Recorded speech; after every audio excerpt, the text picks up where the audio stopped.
शिवरात्रि है, जल समर्पित किया है। जल चढ़ाने के बाद में आचमन किया थोड़ा बहुत? अरे बोलो तो जम के किया है ना?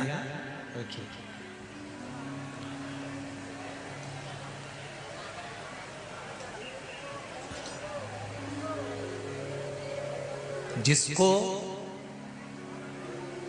डॉक्टर कह देता है कि इसको नाड़ियां चोक हो गई हैं, नसें ब्लॉक हो गई हैं, इसका बाईपास करना पड़ेगा, रिंग डालना पड़ेगा या पाइप डालना पड़ेगा,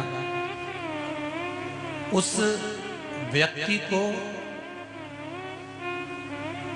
ऑपरेशन कराने से पहले किसी भी शिवरात्रि पर, किसी भी शिवरात्रि पर महाराज काली तिल और लाल चंदन इन दोनों को पीस कर घिस कर उसका उपटन बनाना, शंकर भगवान पर उसका लेपन करना चाहिए किसी भी शिवरात्रि। और मिनट, 2 मिनट, 5 मिनट अपने नाम और गोत्र को बोलकर शिव जी का जलाभिषेक करना चाहिए। जो उपटन लगाया गया है उस उपटन में से थोड़ी सी मात्रा लाल चंदन की, काली तिल की, जो पीस कर अपने शिव जी पर लगाया है, उसको लेकर आकर वक्षस्थल पर 7 दिन या 8 दिन उसको लगाना चाहिए। 8 दिन के बाद में फिर डॉक्टर के पास चेक करवाने जाओ, क्या अब ऑपरेशन की जरूरत है, वो बता देगा। सभी दुखों का हल एक लोटा जल, सबने समर्पित किया। सब लोग चढ़ाए ना लोटा भर के जल, सभी ने। बहुत बहुत धन्यवाद। इससे सियोर वाले महाराज को कोई लाभ मिलने वाला नहीं है तुम्हारे लोटा भर जल चढ़ाने से। लाभ किसको मिलेगा? जिसने चढ़ाया है, विक्रम करते हैं, उसमें कहीं ना कहीं उनकी सफलता होती जरूर है।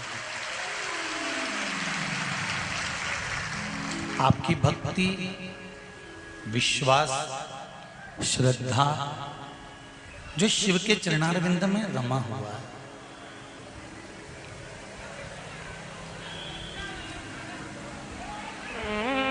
आज पूरे कथा ग्राउंड के अंदर पांव रखने की जगह नहीं है।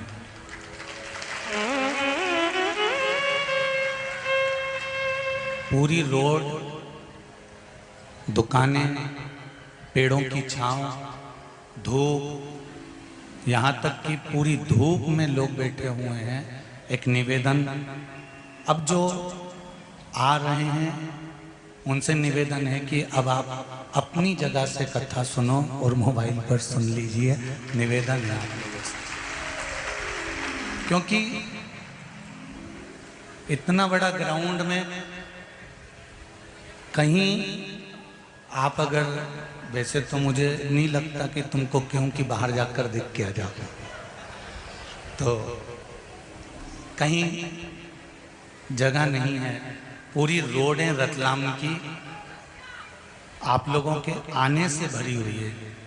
यही शिव की भक्ति है, यही शंकर की। जो लोग अब आ रहे हैं उनसे निवेदन है कि आप टीवी पर सुन लो, मोबाइल पर सुन लो, क्योंकि जो ग्राउंड की कैपेसिटी है उसके हिसाब से बहुत ज़्यादा मात्रा में लोग हैं। तो धूप में भी जो लोग बैठे हैं उनसे निवेदन है कि कहीं छांव दिख रही हो, दुकानों की, पेड़ों की, किसी स्थान की, आप लोग वहां जाकर बैठ जाएं और कथा का रस तत्व ग्रहण करें। आज शिवरात्रि है। पूर्ण तरह से प्रशासन ने भी बहुत बहुत व्यवस्था संभाल रखी है और आप और हम उनको सहयोग प्रदान करें और शिव महापुराण की कथा को सुनकर अपने जीवन को सार्थक बनाएं। यही शिव शिक्षा है।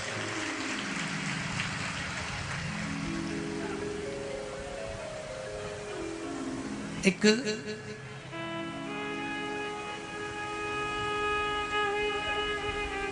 दुनिया का मनुष्य, दुनिया में जन्म लेने वाला, संसार में जन्म लेने वाला एक मानव पूरी जिंदगी अच्छा ढूंढने में निकाल देता।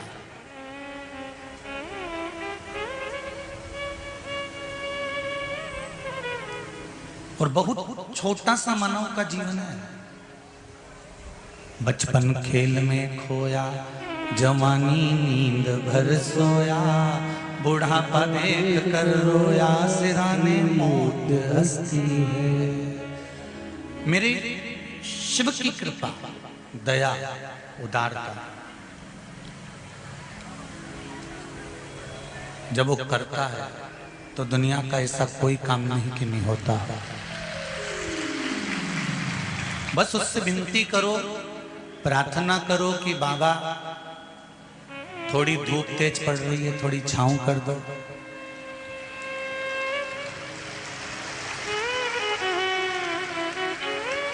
गर्मी लगे तो थोड़ी सी ठंडक कर दो, क्योंकि हैं तो हम आपके ही। मैंने तेरे ही भरोसे ओ बाबा, तेरे ही भरोसे। हो गई छांव?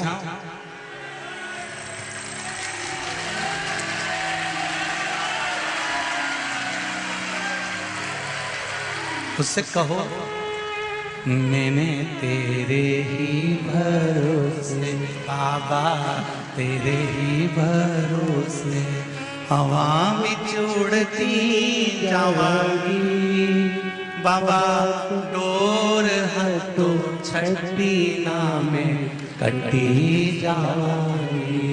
ओ भोले मैं तेरी पतंग, शंभू मेरी पतंग, हवा बिच उड़ती जावांगी बाबा, डोर है तो छठी नामे कटी जावांगी।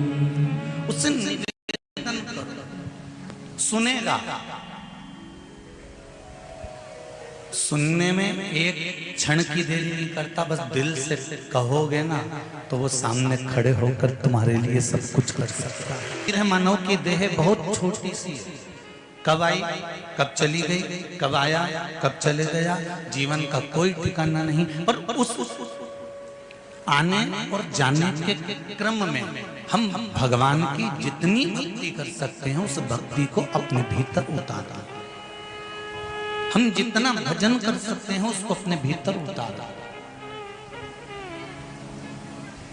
बचपन हो, जवानी हो, अधेड़ी हो, बुढ़ापा हो, हम परमात्मा को अपने भीतर जब उतारने का कर्म करेंगे, अपने भीतर जब उतारेंगे तो ये पक्का है कि फिर हमें जन्म और मरण के प्रपंच में नहीं फंसना पड़ेगा। एक तो परमात्मा ने जो जीवन दिया है ना, परमात्मा ने जो तुम्हें बनाकर भेजा है ना, वो सबसे अच्छा बनाकर भेजा। हमें दुनिया की निगाह में बहुत अच्छा नहीं बनना, क्योंकि तुम कितने भी अच्छे बन जाओ, कितने भी जोरदार बन जाओ दुनिया की निगाह में, सामने वाले की निगाह जैसी होगी वैसे ही तो नजर आएगा उसको।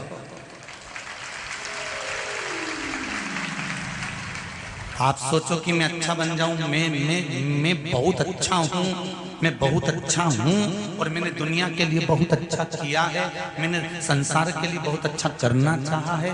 तुम कितने भी अच्छे बन जाओ, पर सामने वाले की दृष्टि भी तो अच्छी होना चाहिए,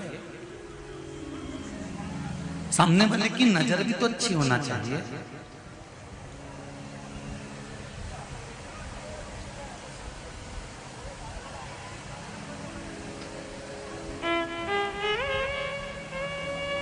कपड़े की दुकान पर जाकर बैठोगे ना कपड़ा खरीदने के लिए, सबसे पहले वो 4 साड़ी जो दिखाता है ना, उसके बाद में तुमको 50 साड़ी भी दिखा देगा ना, तो तुम वो 50 नहीं खरीदोगी, जो शुरू की 4 दिखाई है उसमें से एक लेकर जाओगी, ये पक्का है।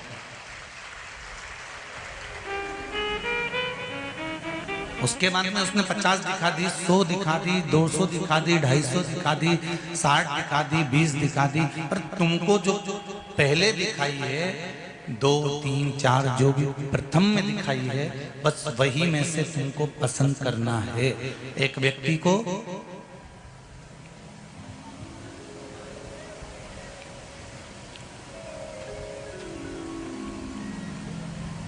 गुलाब के खेत में, जहां पर गुलाब होता है, गुलाब का पौधा होता है, उस गुलाब के खेत में भेज दिया गया और कहा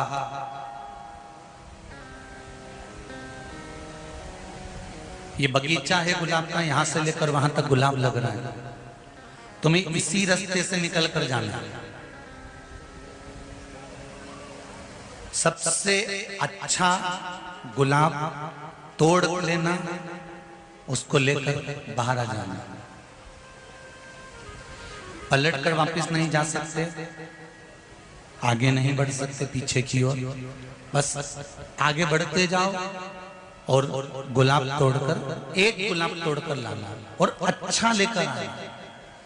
जैसे ही वो गुलाब के बगीचे में अंदर गया, उसको एक बड़ा सुंदर बड़ा सारा गुलाब दिखा, कितना सुंदर है, इसको तोड़ लेता हूं। पर उसके मन में आया कि तोड़ तो लूंगा, पर मेरे को लगता है आगे और अच्छा गुलाब मिलने वाला है। वो और आगे गया, उसने देखा क्या जोरदार गुलाब है, ये तो उससे भी बड़ा है। फिर उसने सोचा ये तोड़ लेता हूं, नहीं इससे अच्छा और आगे होगा, और आगे गया। उसने फिर वो गुलाब देखा, उसको तोड़ना चाहा, फिर इसके मन में आया इससे अच्छा और आगे होगा, फिर और आगे गया। बढ़ते बढ़ते बढ़ते बढ़ते दरवाजे के करीब में पहुंच गया और आखिरी में फिर कोई बड़ा गुलाब नहीं मिला, एक छोटा सा गुलाब तोड़ कर लेकर बाहर निकल गया। क्यों? क्योंकि उसकी ये अभिलाषा थी कि और अच्छा होगा, और अच्छा होगा, और अच्छा होगा, और अच्छा होगा, और अच्छा होगा। अच्छा ढूंढने के चक्कर में बाद में उसको अच्छा मिला ही नहीं, एक छोटी सी अच्छाई लेकर बैठ गया। इसलिए शुरुआत में जो तुमको अच्छा मिलता जाए, बस उसी को संजो कर आगे बढ़ते चले जाओ। राम नाम, कृष्ण नाम, शिव नाम, भगवान। जब यहां से जाओ तो जल्दी जल्दी में तेज गाड़ी नहीं चलाना है। हमको गाड़ी की स्पीड धीमी कर कर जाना। ड्राइवर गाड़ी तेज चलाए तो बैठे हुए पैसेंजर को कह देना चाहिए भैया थोड़ा धीमे चला, भैया थोड़ा आराम से चला, भैया थोड़ी रास्ते चला, भैया थोड़े हौले, थोड़ा धीमा धीमा गाड़ी चला।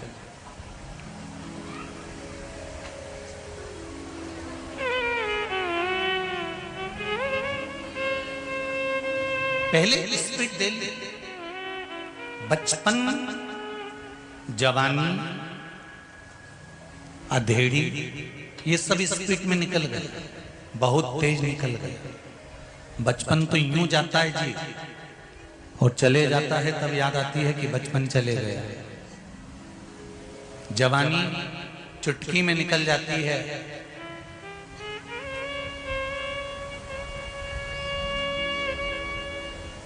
फिर कोई उम्र भी पूछे तो बताने में शर्म आती है कि कैसे बताऊं मैं 35 की हो गई, कैसे बताऊं। अब बोलूं तो बोलूं कैसे कि मैं 35 की हो गई, ने 42 की हो गई, ने 32 की हो गई, ने 33 की, ने 34 की। कितना सोचना पड़ता, कितना।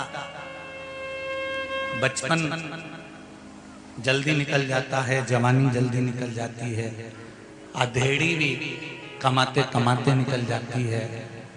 एक बुढ़ापा ऐसा होता है जिसमें स्पीड थोड़ी स्लो होती है।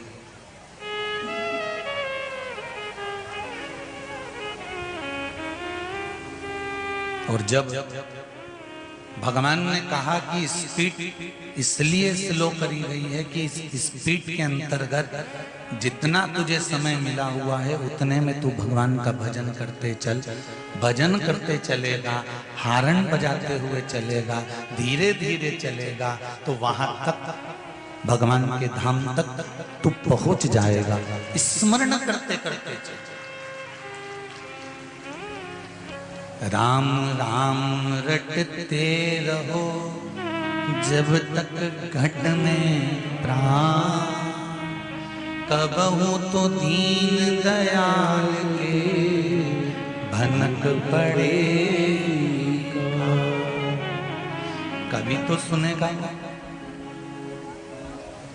एक स्पीड,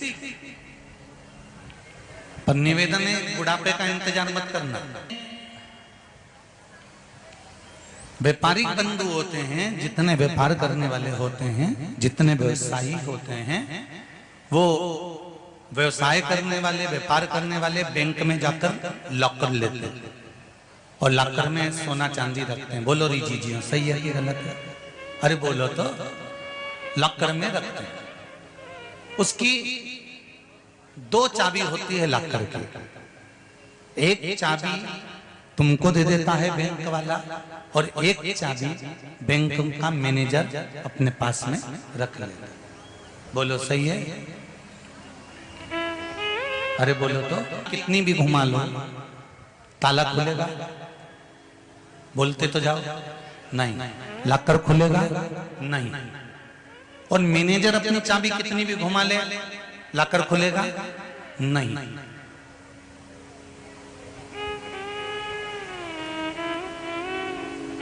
तुम अपनी चाबी लगाओ, फिर वो अपनी चाबी लगाएगा, मैनेजर अपनी चाबी लगाएगा, तब ताला खुल जाएगा, लॉकर खुल जाएगा। उसी तरह जैसे बैंक के लॉकर की दो चाबी होती है, उसी तरह हमारी भी दो चाबी होती है, एक कर्म की, एक भाग्य की। कर्म की चाबी तुम्हारे पास है, भाग्य की चाबी भोलेनाथ के पास है।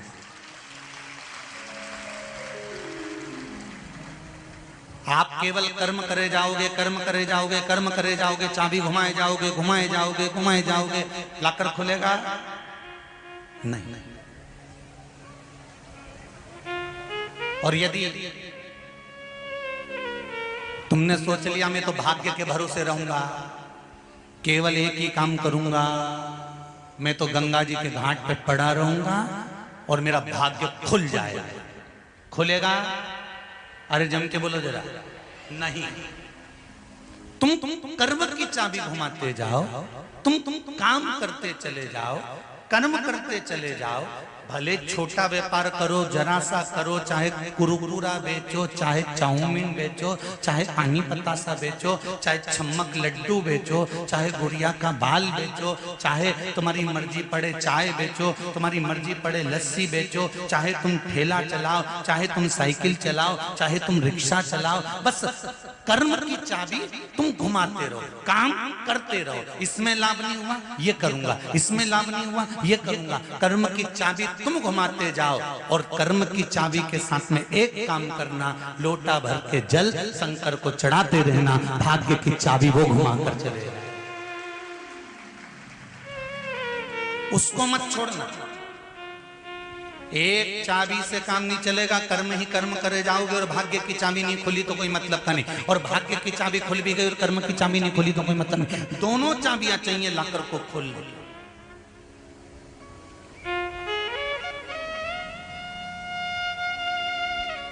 दोनों। दक्ष प्रजापति ने जो श्राप दिया था शिव जी को कि तुम्हें शमशान में रहना पड़ेगा, तो काशी में शिव रहे, काशी शमशान था। एक कैलाश पर रह रहे, दूसरा शमशान में रह रहे।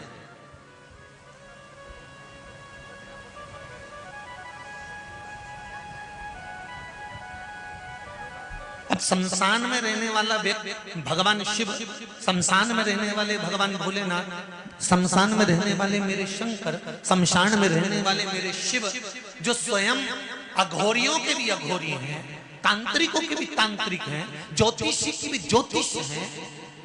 ये ज्योतिष विद्या तो बाद में चालू हुई साहब, सबसे पहला तो ज्योतिष आचार्य मेरा भगवान शंकर था।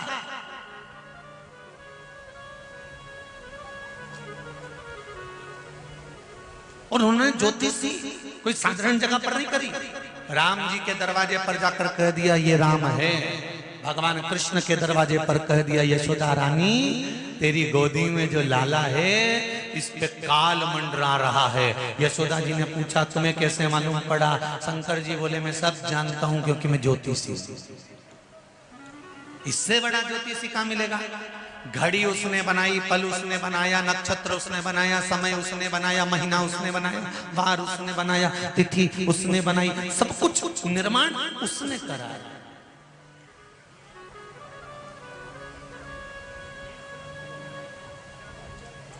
शिव से बड़ा ज्योतिषी कौन होगा? शंकर से बड़ा तांत्रिक कौन होगा? शंकर भगवान से बड़ा अघोरी कौन होगा? शिव से बड़ा देव कौन होगा? कौन हो सकता? सारे घूमने वाले का कि मैं ही बताऊंगा सब कुछ। और वो घूमने वाले के पास अगर भगवान कृष्ण पहुंच जाते और कहते थे साहब मेरी 16,108 रानियां संतान नहीं है, और घूमने वाला कह देता तेरे घर का जिसने बंधन करा कोक बांध दी जा जा जा जा, इसलिए औलाद नहीं हो। तो भगवान कृष्ण तो आधे से ज्यादा समय तो इसमें निकाल देते कि करूं क्या? एक रानी को सही करूं, दूसरी बिगड़ जाए, दूसरी को सही करूं, तीसरी को बिगड़ जाए, तीसरी को सही करूं, चौथी बिगड़ जाए। अगर ये भगवान किसी बैठक या दरबार या अधिक जगह पर भगवान नहीं गए। भगवान कृष्ण ने गर्गाचार्य बाबा को बुलाया और अपने गुरु जी से पूछा मेरे यहाँ संतान नहीं है, आप बताओ क्या करूं? तो गुरु जी ने कहा एक रानी के साथ में 11 दिन तक बैठकर शंकर भगवान का पार्थिव शिवलिंग का निर्माण करना, उस शिवलिंग का निर्माण कर कर उसकी पूजन करना और फिर उसका विसर्जन करना। ठीक है, एक एक रानी के साथ में 11 दिन तक बैठना, शिव जी का अभिषेक करना, पूजन करना, विसर्जन करना। शंकर भगवान का जब रोज अभिषेक करे चले जाओ, रोज चले जाओ, तो वो व्यक्ति भी सोचेगा फिर आ गई कमला भगवान, फिर दिख गई। अभी तो कल मैंने इसको बोला था कि मैं 2 दिन बाद मिलूंगी, फिर 2 दिन बाद फिर 3 दिन बाद फिर पहुंच गई। आखिरी में उसको तुमसे मिलना पड़ेगा और तुम्हारा समाधान करना पड़ेगा, ये निश्चित पक्का। भगवान कृष्ण एक एक रानी के साथ में 11 दिन तक बैठकर अभिषेक पूजन करते रहे। शिव जी प्रसन्न हो गए, शंकर भगवान प्रसन्न होकर बोले कन्हैया किस लिए मेरी पूजन कर रहे हो? भगवान कृष्ण ने कहा संतान के लिए। चिंता मत करो, एक एक रानी के गर्भ से तुमने 11 दिन तक मेरी पूजन करी है, इसलिए एक एक रानी के गर्भ से 11 संतान होगी। 10 छोरा 1 छोरी, 1,77,186 भगवान कृष्ण के घर में बच्चे हो गए शिव की कृपा से। इतने तो रतलाम में नहीं हो ना, हमको ऐसा घूमना फिरना आता है और ना हमको ऐसा कहीं का छू करना आता है कि ऐसे छू कर दो नीचे से हंडा निकल के आ जाए, और ऐसा हंडा निकालने वाला कहीं का मिल जाए तो मेरे घर भी भेज दीजिए। कुबेरेश्वर बाबा का मंदिर बनना है तो मैं एक ही हंडे में काम कर लूंगा, दूसरी बार कथा करने की जरूरत ही नहीं पड़ेगी, आराम से बैठ के खाऊंगा।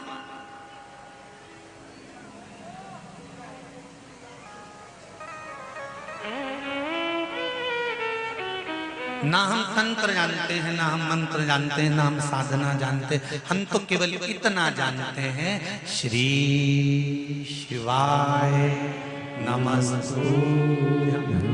बस 2-3 चीज हमने धारण करी है। एक शंकर भगवान को जल चढ़ाना, बेलपत्र चढ़ाना, एक सूर्य भगवान को अर्घ चढ़ाना, दूसरा रुद्राक्ष, अपने सिर दुख रहा हो रुद्राक्ष को पानी में गला लिया, सोने से पहले पी लिया, बस इतना सीखा।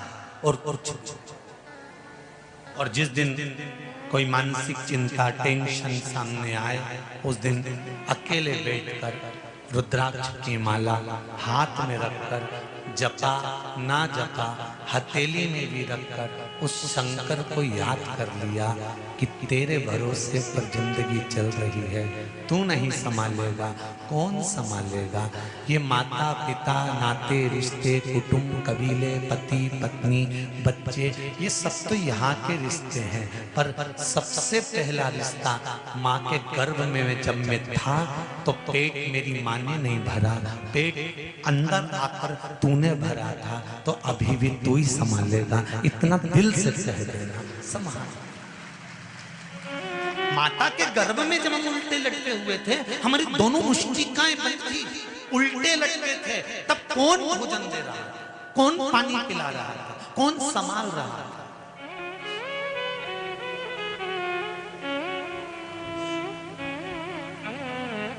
और कितनी कृपा करी है मेरे भोलेनाथ ने, ये तो देखो, तुमको भिखारी नहीं बनाया, नहीं तो कटोरा लेके कहीं इनका इंदौर के 3 बत्ती 4 बत्ती पे खड़े मिलते।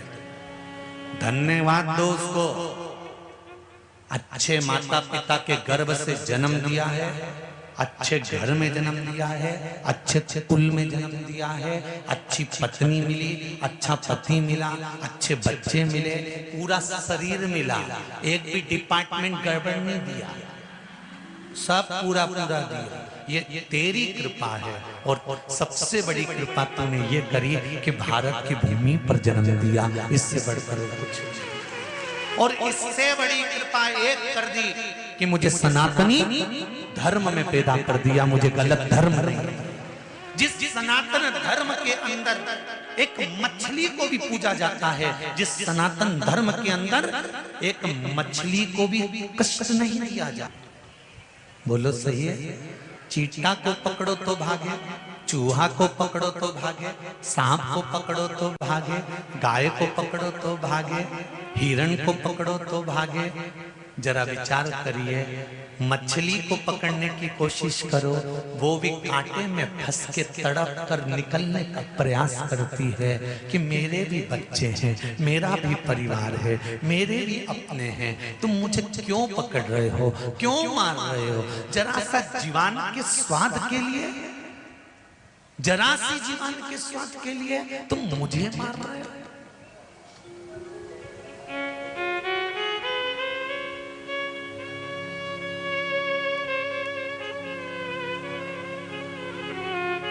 क्यों? किसी को कष्ट देना सनातन धर्म में नहीं लिखा। सनातन धर्म में तो एक बात लिखी है कि सर्वे भवन्तु सुखी, कोई दुखी ना। हे पुराण परमात्मा विश्व बने धर्मात्मा, एक यही बस प्रार्थना, एक यही बस प्रार्थना। हे पूर्ण परमात्मा विश्व बने धर्मात्मा, एक यही बस प्रार्थना, एक यही बस। दुखी ना हो कोई आत्मा, एक यही बस प्रार्थना, सुखी रहे सब आत्मा। हे पूर्ण परमात्मा। बस भगवान से यही निवेदन कर सकते हैं कि सब सुखी रहे।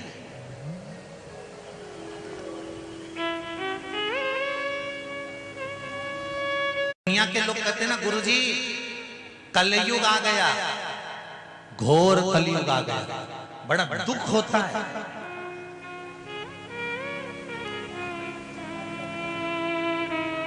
क्यों? क्योंकि हमारे वेदों में, हमारे पुराणों में, हमारे शास्त्रों में लिखा हुआ है, कलयुग अपना काम करेगा। उस कलयुग को भी आप सतयुग बना सकते हो भजन के बल पर, सत्संग के बल पर, भक्ति की। कलयुग अपना काम करेगा। बचपन गया तो जवानी आएगी, ये सरल है, सहज है। जवानी के बाद अधेड़ी आएगी, ये पक्का है। अधेड़ी के बाद बुढ़ापा आएगा, ये पक्का है। साइकिल के बाद मोटरसाइकिल आएगी, ये पक्का है। मोटरसाइकिल के बाद 4 व्हीलर गाड़ी आएगी, ये पक्का है। किराए के मकान के बाद तुम्हारा फ्लैट मकान आएगा, बस मेहनत करना पड़ेगा, वो बहुत निश्चित है, पक्का। हमारे शास्त्र, हमारे वेद, हमारे पुराण, हमारा धर्म कहता है कि कलयुग आ गया। लोग कहते हैं कलयुग आ गया, कलयुग आ गया, कलयुग आ गया, कलयुग आ गया। इस कलयुग में भी सतयुग आ सकता है अगर आप चाहो तो।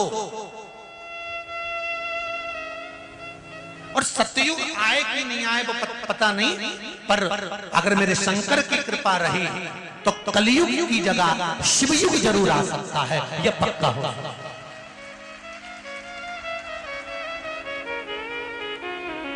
एक नए युग का निर्माण है शंकर की शिव महापुराण की कथा। आने वाले समय में आपको नहीं कहना पड़ेगा कि कलयुग चल रहा है, क्या कहोगे? शिव युग चल रहा है।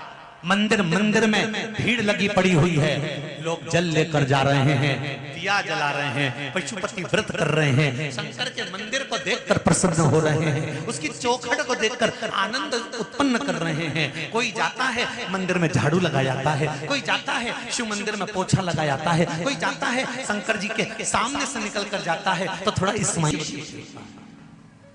तो अब कोई तुमसे कहे कि नहीं कलयुग चल रहा है तो तुम दिल से कह सकते हो कौन सा युग चल रहा है? जम के बोलो जरा, शिव युग चल रहा है, कलयुग नहीं।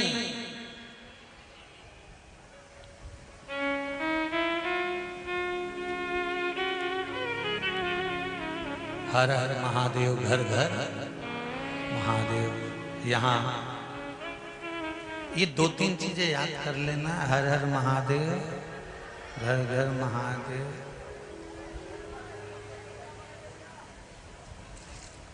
सब दुखों का हल, एक लोटा जल। कलयुग नहीं, शिव युग है। जो मिले वो शंकर का है, दिल से। एक निवेदन, आज कली काल में सबसे ज्यादा अगर कुछ हावी हो रहा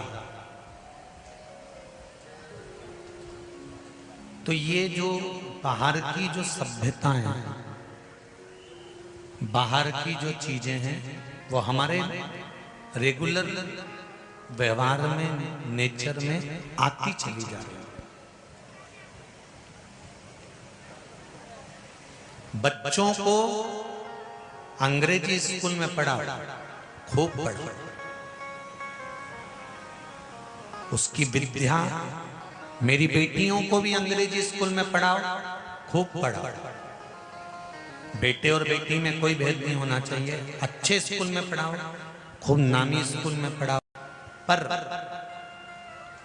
उन बेटे और उन बेटियों को एक बात जरूर कह दो, तुम अच्छे से अच्छे स्कूल में पढ़ो, मना नहीं है, पर शिव मंदिर में रोज जाना है। बचपन से ही उनकी आदत लगा दीजिए, उसका एक लाभ मिलेगा। बुढ़ापा जब आपका आएगा तो आपके बच्चे आपसे मुंह नहीं चलाएंगे। अगर वो शंकर की सेवा करते हैं तो आपकी भी कर जाएंगे। ये शिव की आराधना करते हो, उसका फल आपको मिलेगा और मिलता जरूर है। बड़ी प्रसन्नता की बात है, यहाँ के प्रशासन को, रतलाम के जितने प्रशासनिक हैं, प्रशासन वाले हैं, इनको धन्यवाद देना चाहूंगा। नेतागणों को भी धन्यवाद देना चाहूंगा कि इस व्यासपीठ ने कहा था कि वो तालाब पूरा स्वच्छ और सुंदर बनाने का प्रयास करो, और वहां कार्य प्रारंभ होना चालू हो गया है। उसके लिए बहुत बहुत धन्यवाद, बहुत बहुत धन्यवाद। शिव कृपा से, शंकर की दया से, उदारता से अगर कथा का लाभ आपने लिया है तो हमको यही खुशी है कि आपने कुछ उसको करने का प्रयास करा और उसको करना प्रारंभ करा। सुख इसी को कहते हैं। शिव पुराण कह रही है भगवान शंकर शमशान में निवास करते हैं, कैलाश पर निवास करते हैं। शमशान में रहने का कारण उनका केवल इतना है कि तेरे कैलाश का मतलब है कि शीतलता में रहना, और शमशान में रहना मतलब अंत समय में रहना। माता की जो कोख होती है, माता का जो गर्भ होता है, माता के जो गोद होती है, वो शीतलता का अनुभव कराता है। तो तुम्हारे जन्म के समय पर भी शंकर है और तुम्हारे मृत्यु के समय पर भी शंकर है। चालू जहां से हुए वहां से लेके अंत तक कोई दूसरा नहीं, केवल शिव ही शंकर, केवल शिव।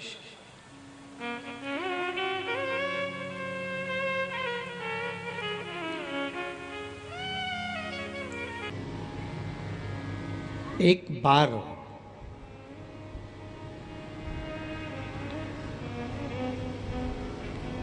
पूरे नदी में, तालाब में, कुएं में, बावड़ी में मछलियां होती हैं।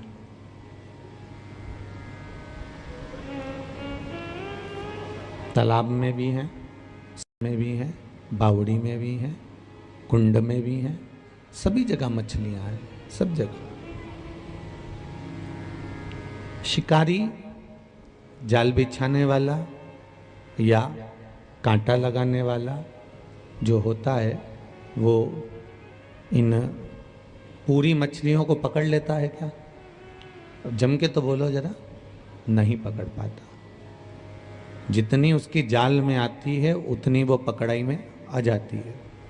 जितनों के लिए उसने कांटा लगाया है बस वही कांटे में फंस जाती है।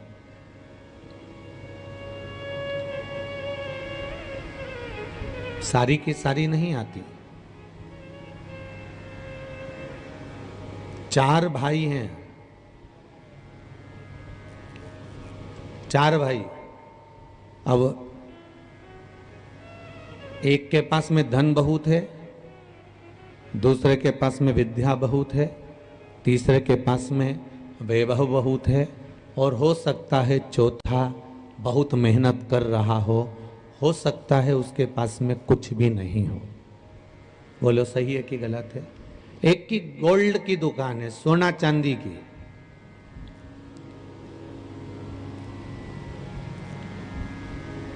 एक ने खूब कमाया तो शोरूम डाल दिया,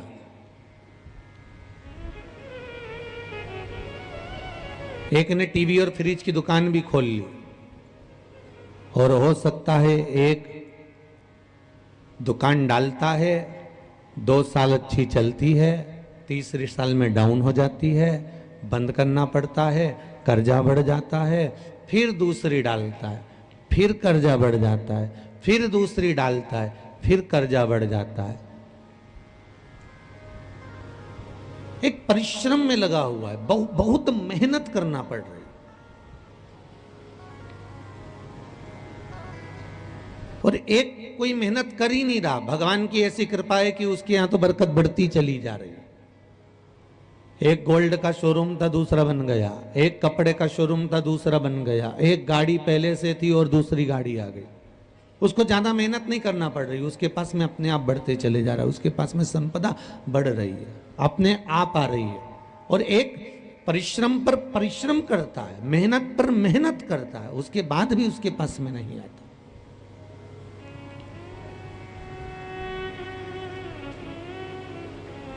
फिर वो जिसके पास में नहीं आता ना, वो ना जाने कजन कितने बाबा जोगी के यहाँ हो जाता है, ना जाने कितनी बैठकों पे हो जाएगा, वहाँ कोई घूम रिया होगा तो वहाँ चले जाएगा, वहाँ नरियल फोड़ी आएगा, वहाँ माथा फोड़ी आएगा, ना जाने कितनी जगह घूम फिर के आ गया। और आखिरी में घूमते घूमते घूमते घूमते फिर किसी के यहाँ पहुंच गया और उसने कह दिया तेरा तो व्यापार बंधा है और तेरे ही घर के लोगों ने बांधा है।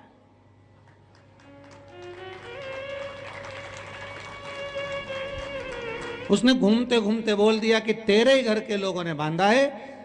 अब उसके दिमाग में बैठ गया मेरा बड़ा भाई अच्छा, मेरी बड़ी भाभी अच्छी, मेरा परिवार अच्छा, सबके यहाँ खूब संपदा है। उसने आकर अपनी पत्नी को बताया या पत्नी ने पति को बताया कि मैंने माँ पूछा था, मैं मायके गई थी तो माँ ऐसा बोल रहे थे कि ये तेरे ही घर के लोगों ने बांध दिया।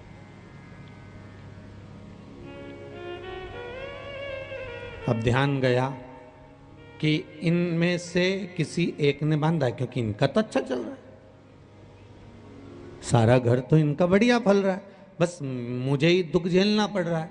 तो मुझे ऐसा लगता है कि इनमें से किसी ने बांधा होगा।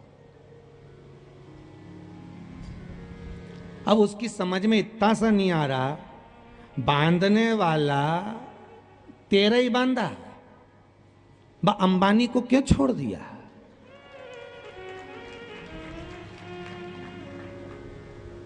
अगर टोना करने वाला होता, कहीं का विद्या करने वाला होता, तो सबसे पहले तो मोदी को ही निपटाता।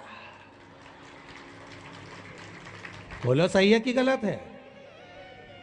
अच्छा अच्छा सूरमा भी करोड़ों रुपए खर्च कर देता कहीं टोना में और विद्या में, कि टाटा को पकड़ो, बिरला को पकड़ो, अंबानी को पकड़ो, जितने धनपति हैं इन पे कोई बंधन नहीं करता। तेरे यहां कुछ भी नहीं तो भी ले छोड़ बंधन, और पूरी जिंदगी टेंशन में निकाल दी। मेरे तो भाई ने कुछ कर दिया, मेरे परिवार ने कुछ कर दिया, मेरे रिश्तेदार ने कुछ कर दिया, मेरे कुटुंब ने कुछ कर दिया। ये भाई ना परिवार कुछ करता है, ना कुटुंब कुछ करता है, ना भाभी कुछ करती है, ना ननंद कुछ करती है। ये तो हमारे कर्म का लेखा है जो हमको अकेले भोगना पड़ता है, वो आपको भी भोगना है। संसार का प्रत्येक मनुष्य उसे भोगेगा, चाहे वो कैसा भी हो। गुरु की करनी गुरु भरेगा, चेला की करनी चेला भरेगा। कर्म का दंड भोगना पड़ेगा। सियोर वाला महाराज करेगा तो कहां ऊपर से टपक के आया है क्या? भोगना तो महाराज तुझको भी पड़ेगा, और आप करोगे तो सुन लो रे रतलाम वालो, सरसों का तेल डाल के रखो कान के अंदर, भोगना तो पड़ेगा, चाहे तुम कुछ भी करो। कर्म का भोग है, वो भोगना है।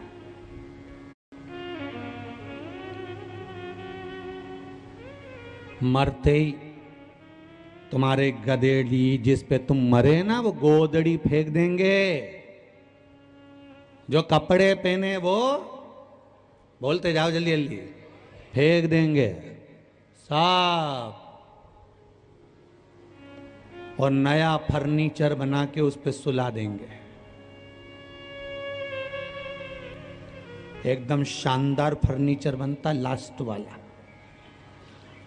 पूरे कमरे का फर्नीचर इतना सुंदर नहीं होता जो आखिरी वाला फर्नीचर सुंदर होता है। एकदम शानदार बेड, उसमें भी हवा की पूरी व्यवस्था, नीचे से जाए। डनलप का गद्दा में तो बॉडी को पसीना आए इसलिए घास पे सुला दिया जाए। कितना जोरदार फर्नीचर। पूरे मकान में ऐसा फर्नीचर नहीं होगा। बोलो सही है गलत है? जो फर्नीचर आखिरी में बनता, क्या जोरदार। और बनाने वाला कोई मिस्त्री नहीं होता, अपने ही परिवार वाले सारा फर्नीचर बना दे, एक से बढ़कर एक, और के बनाए और कस। अरे उनंग से खींच, हाँ खींच उधर से, अच्छी दम क्या।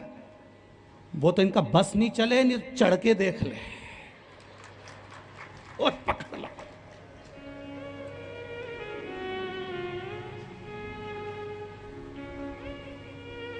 वो तो आखिरी का फर्नीचर पे कोई चढ़के नहीं देखे, नहीं तो एक आध के सुला के देख ले, बराबरी का एक नहीं। देख जरा, सही है, हाँ जोरदार दिखी रही है।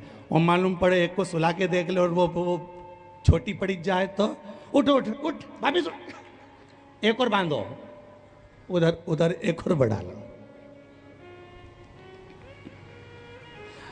गोदड़ी फेंक दी, कपड़ा फेंक दिया, आखिरी में जिस टॉवल से शरीर पोंछा था वो टॉवल भी फेंक दिया। इतने में छोरा रोते रोते आया, मम्मी दादाजी के गले की चेन और फेंक दो। इतने में तो मम्मी पल्लू डालती डालती बोली, चुप रहे छोरा चुप। और फिर इसको याद आई तो इन्हें अपने पति के पास जाके बैठ के पाँव पकड़ के ससुरा का रो रही थी और पति से कह रही थी चेन रह गई। और फिर निकाल, अरे वो चोटो कितना चोरोगे रे, और वो भी निकाल लिया। क्या जीवन। दो कारणों से मनुष्य का शरीर मिला, कर्म का भोग भोगने के लिए, दूसरा भगवान का भजन करने के लिए।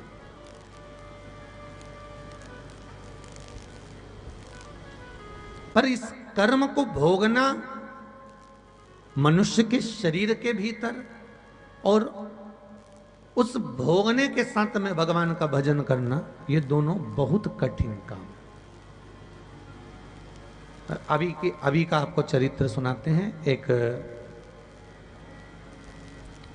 इंदौर में एक जजमान परिवार में उनका बेटा कोरोना महामारी में शांत हो गया। सूचना मिली, गए, मालूम पड़ा कि बहू ने जितने भगवान थे घर में, जितने भी भगवान थे, ठाकुर जी, शिव जी, लड्डू गोपाल जी वगैरह, देवी जी, कुल देवता जी, ये सबको उन्होंने कपड़े में बांधा और उनको अलमारी पे रख दिया।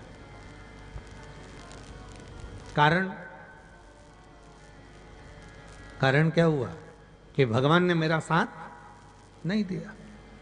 पर एक बात बताओ, भगवान कभी किसी का बुरा करता है क्या?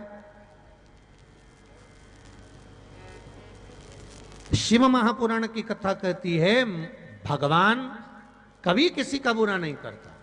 मां बाप जिस बेटे को जन्म देते हैं उस बेटे के लिए कभी गलत नहीं सोचते। भले वो अगर कोसेंगे, बद्दुआ भी देंगे ना, तो भी बाद में रात को रो लेते हैं और आशीर्वाद दे देते हैं। ऐसे माता पिता होते हैं। वो माता पिता ही ऐसे होते हैं जो वर प्रदान करते हैं,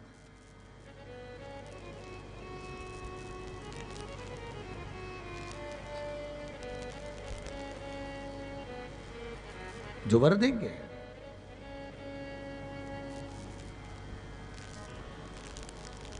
अगर माता पिता ने कोस भी लिया, अब शब्द भी कह दिया, ताने भी दे दिए, आड़ा टेढ़ा भी बोल दिया, और बहू और बच्चों को लगा कि इन्होंने गलत बोला है, बहू और बच्चों को लगा इन्होंने आड़ा टेढ़ा बोला है, बहू और बच्चों को लगा इन्होंने अपशब्द कहा है, हमारी सास ने, हमारे ससुर ने हमको कोस दिया, हमको गालियां दे दी, हमको अपशब्द कह दिया, हमको ताने दे दिए, हमको आड़ा टेढ़ा बोल दिया। उनको लग रहा है कि इन्होंने अपशब्द बोले हैं, इन्होंने ताने दिए हैं, इन्होंने आड़ा टेढ़ा बोला है।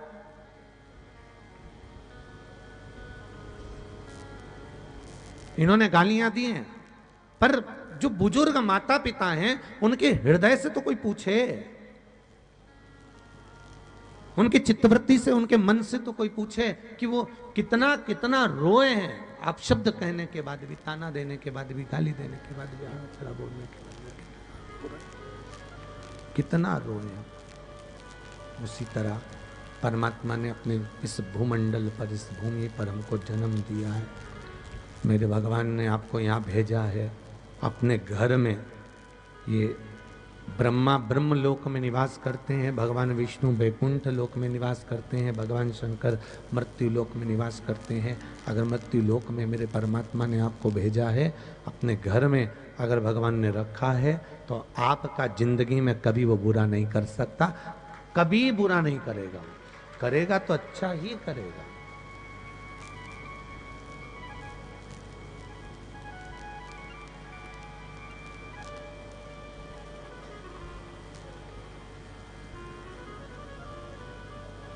वो कभी बुरा नहीं करेगा आपका। हाँ, उनसे कहना मेरी माता हूं, आपने सबसे पहली रोटी बनाई और तुमको ये मालूम है कि ये गाय को जाएगी। 100 में से 10 माताएं ऐसी होंगी जो उस रोटी को जैसे सबके लिए बनाती है वैसी बनाती होगी। 100 में से 10, बाकी की जितनी बची है 90 उसको मालूम है गाय को देना है।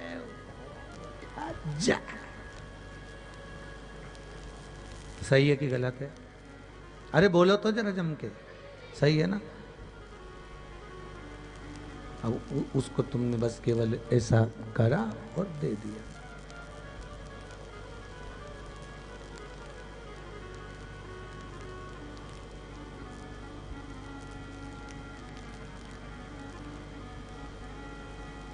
अब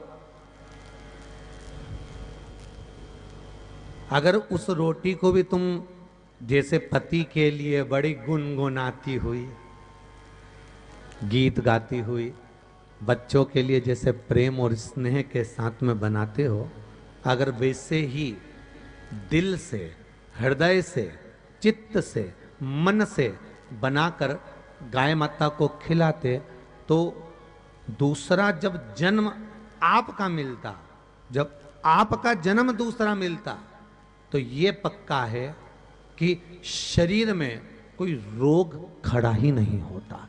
गौ माता हरण कर दूसरा जन्म अगर जब मिलता तब।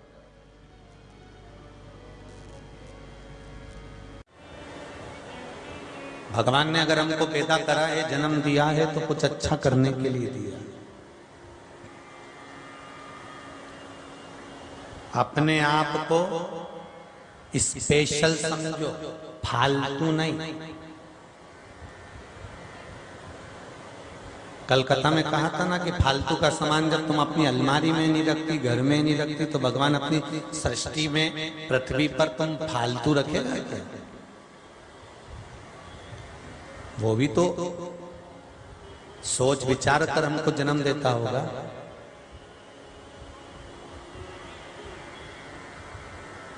कोई भी जन्मा इस मृत्यु लोक में वो फालतू नहीं जन्मा, उसका कारण है कुछ जन्म लेने का।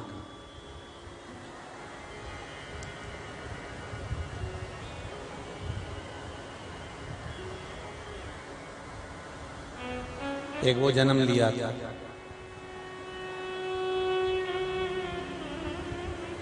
एक बार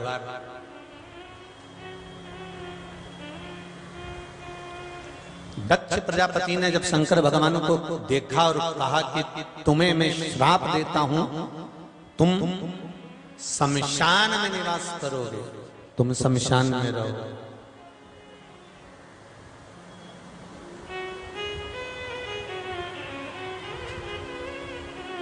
अब शिवजी प्रसन्न हो। पहले के लोगों को एक बात बहुत ध्यान में रखना, आप लोग भी ध्यान में रखिएगा। पहले के लोग मकान बनाते थे तो उस मकान में जिस तारीख को मकान की नींव खोदते थे, उस तारीख को, सन को, महीने को मकान के आगे लिखवा देते थे। बोलो किसी किसी के मकान पे देखा आप लोगों ने? किन देखा? क्यों? ये 1999 में बना, ये 18 में बना, ये 17 में बना, ये 2021 में बना, ये 20 में बना, ये 22 में बना। पढ़ा है कहीं पे? नहीं पढ़ा। अरे बोलो तो जम के पढ़ा है ना।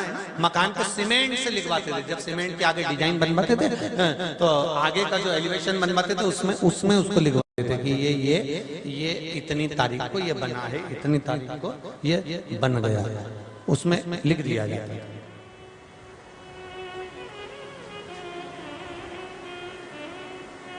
मेरे भोलेनाथ शिव जी ने भी अपने मन पर वो तारीख लिखी जब दक्ष प्रजापति ने श्राप दिया शंकर भगवान को शमशान में रहने का।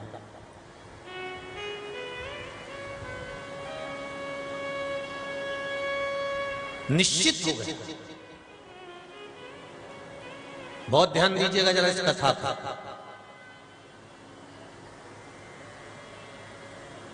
सावधानी से जरा ध्यान रखना।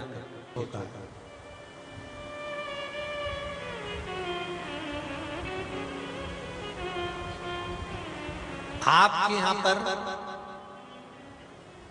5 किलो का रसगुल्ले का डब्बा कब आया था?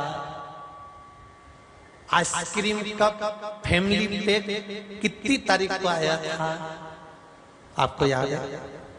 जम के तो बोलो नहीं। पर आपके यहां अगर कोई दुख आ गया, तकलीफ आ गई, तो वो तारीख आपकी जिंदगी में कोई नहीं मिटा सकता। आपको याद बनी रहती है कि मैं दिन तारीख को बीमार पड़ी थी, मेरे साथ में ये तकलीफ हुई थी, मेरे साथ में ये कष्ट हुआ था, मेरे साथ में ये परेशानी आई थी।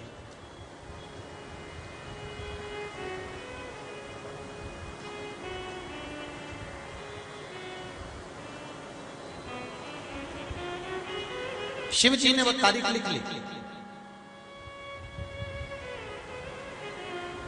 ये उसी में कहा एक महाराज जी चतुर्मास करने पधारे, और महाराज जी चतुर्मास करने आए तो प्रवचन दे रहे थे। प्रवचन देते देते उनको 4 महीने हो गए थे। 4 महीने होने के बाद वो जाने लगे। उनको गांव के लोग स्टेशन छोड़ने के लिए गए।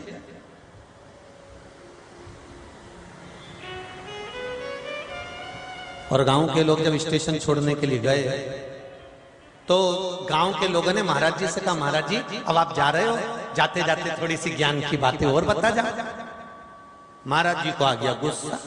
महाराज जी ने कहा, तुम सब मूर्ख हो, गधे हो, और छोटे वाले गधे नहीं, बड़े वाले गधे हो। आ गए, थोड़ा सा और ज्ञान दे दो, भागो यहां से, चलो निकलो यहां से। और महाराज जी ने जो अपशब्द कहना चालू करा, और सारे गांव के लोगों ने उनको ट्रेन में बिठाया। महाराज जी चले गए। 20 साल के बाद, 25 साल के बाद, 30 साल के बाद महाराज जी फिर चतुर्मास करने आए, और गांव के लोग उनसे मिलने के लिए गए। और मिलने के लिए गए तो गांव के लोगों ने कहा, गुरुजी पहचाने? गुरुजी बोले, बिल्कुल पहचाने। कुछ याद है आपको? गुरुजी बोले, हमको सब याद है, तुमको कुछ याद है कि नहीं है बताओ। गुरुजी याद करो, चतुर्मास करने आए थे। जी बोले, बिल्कुल पूरा याद है।